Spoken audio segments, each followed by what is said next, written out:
నరేంద్ర మోడీ అనే వ్యక్తి కారణజన్ముడు. ఈ భారతదేశం కోసం పుట్టిన వ్యక్తి. మరో హనుమంతుడు లాంటి వారు మన మోడీ గారు. అయోధ్యలో రాముడిని ప్రతిష్ఠ చేయడానికి 11 రోజుల పాటు కటిక ఉపవాసం ఉన్నారు.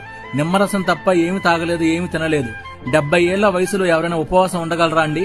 11 రోజుల పాటు ఉపవాసం ఉండి 11 పుణ్యక్షేత్రాలు దర్శించుకున్నారు.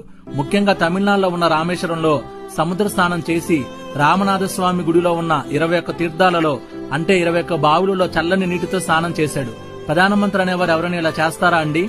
కానీ మోడీ గారు ప్రధానమంత్రి స్థాయిలో ఉండి కూడా ఉదయం సాయంత్రం 11 రోజుల పాటు బావిలో చన్నీటి స్నానం చేసి ఉపవాసం ఉండి 12వ రోజు అయోధ్యలో మన శ్రీరాముడికి ప్రాణప్రతిష్ఠ చేశాడు. ఎప్పటికీ సాధ్యం కాదు అనుకున్న రామ మందిరాన్ని 500 ఏళ్ల హిందువుల కళని సాకారం చేసి చూపించాడు. మనం ఎంతో పుణ్యం చేసుకుంటే మోడీ గారు ఈ దేశానికి ప్రధానమంత్రి అయ్యారు. ఒక నిజమైన హిందువు ఎలా ఉంటాడో మోడీ గారిని చూస్తే అర్థమవుతుంది. మన సనాతన ధర్మాన్ని, మన హిందూ సంస్కృతి సాంప్రదాయాల్ని అనునిత్యం